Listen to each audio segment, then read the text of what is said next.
Now, the Premier League is back tonight, and it's first game as manager of Leicester City for Ruud Van Nistelrooy. West Ham 0, Arsenal 4. Your betting man said about 10 minutes ago, 90-1 for a West Ham win. Just add as many noughts as you want to it, because it ain't happening today. I think that it's true that we don't have the best start. But in the same way, we are sure that we are doing steps ahead, and we are going to be able to arrive in the final in the season in the position that we want. talkSPORT understand that Leicester set to appoint Ruud Van Nistelrooy as their new manager. Surrounded by white shirts and still going. What a run by Ruud Van Nistelrooy. What a goal this could be. Little by little, it's time to build a foundation of a highly motivated, fit team that can compete in this difficult league. Yeah, Leicester City host West Ham tonight at the King Power. They hope to benefit from a new manager bounce with Ruud Van Nistelrooy in his first game in the dugout.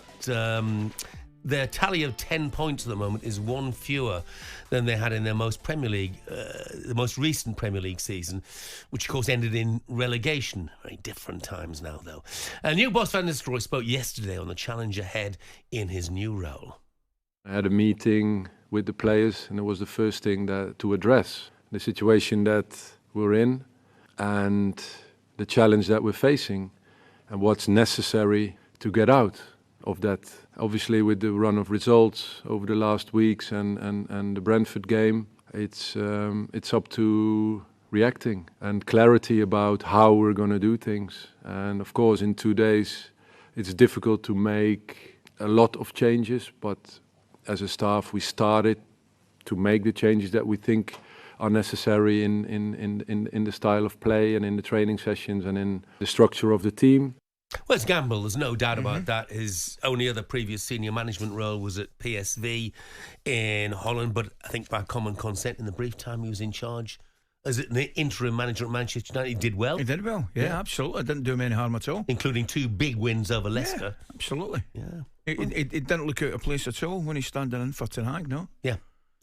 Look, let's talk more about this. Let's welcome in a man who played 170 times for Leicester. Neil Lennon joins us. Morning, Lenny. Morning, Lenny. How you getting on?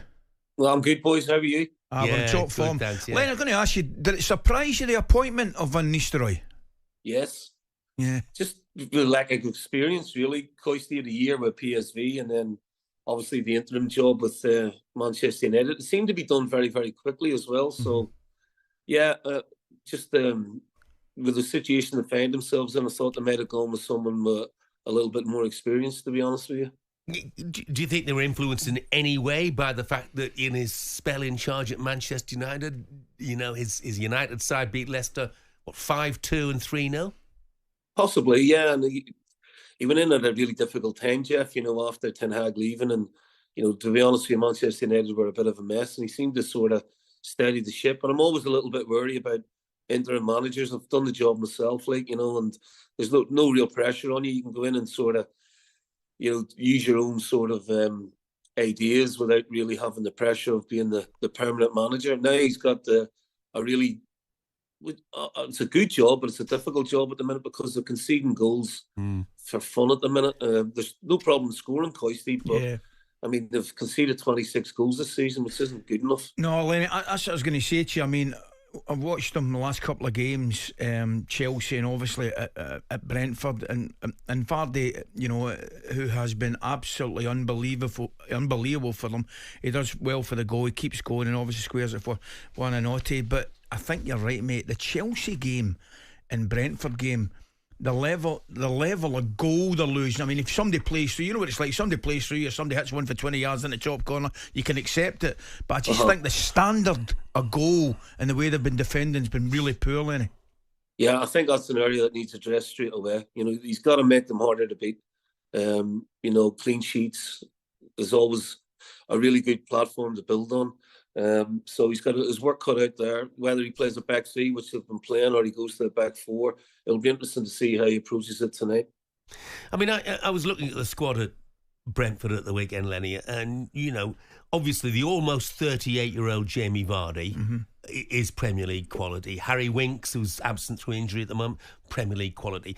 But looking through the rest of the squad, Is it a Premier League squad in your view? Well, they didn't spend a great deal, did they? No. I mean, the cruise the Championship.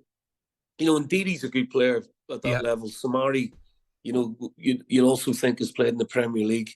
Pereira's a good player, but he's out injured and he's had injury problems. So I agree with you, Jeff. They're not exactly jumping off the page at you to say, yeah, this team has got real quality. So it's all about the team, the squad, the unit, getting together. I'm not convinced that they're all playing for Steve, for a spell after Maresca left. It was a difficult job for Steve coming in from Forest. And they're above the relegation places at the minute, which you probably expect them to be.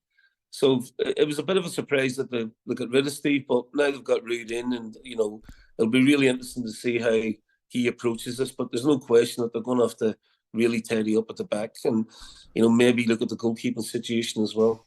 Well, he touched on it. They're sitting 16th, obviously propped up the bottom of the table, Southampton and Ipswich. So there's no real surprise. There's absolutely no real surprise, because I think it's getting harder and harder and harder for the promoted teams to effectively stay in the league. Yeah, 100%, Ali. I mean, the gap's getting bigger between the Championship and the Premier League due to the money. There's no question of that. And if you can get promoted and you stay up, that for me is like winning a medal in itself.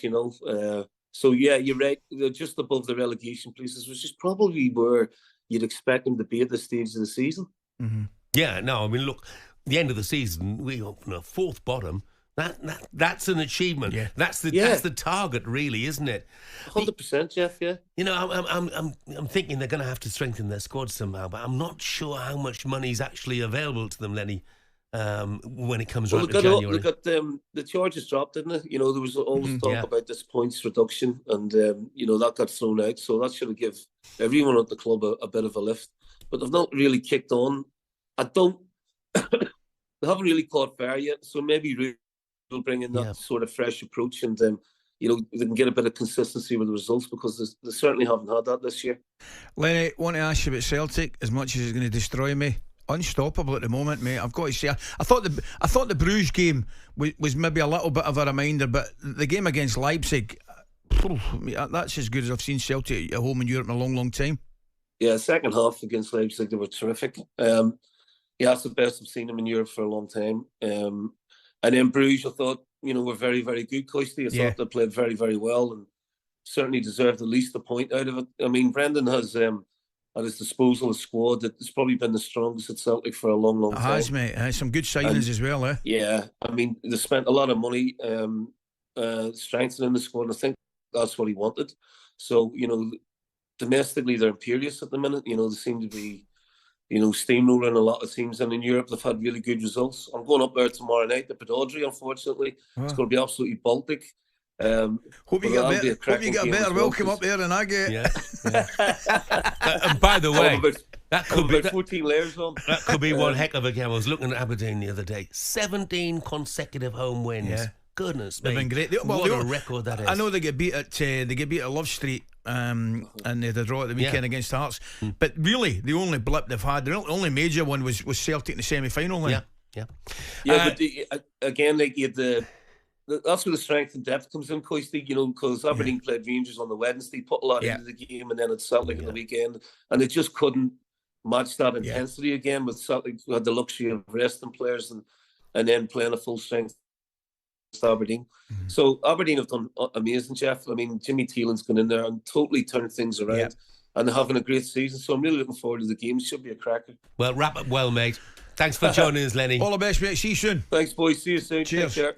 That's a great game, that, by the way. That's a great game. It is. Look, this is a suggestion, not a facetious one. It really isn't.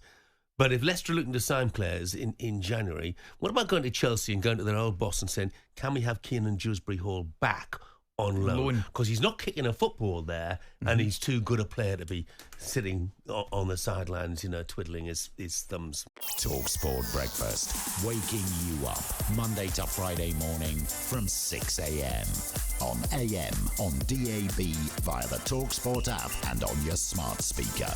talkSPORT.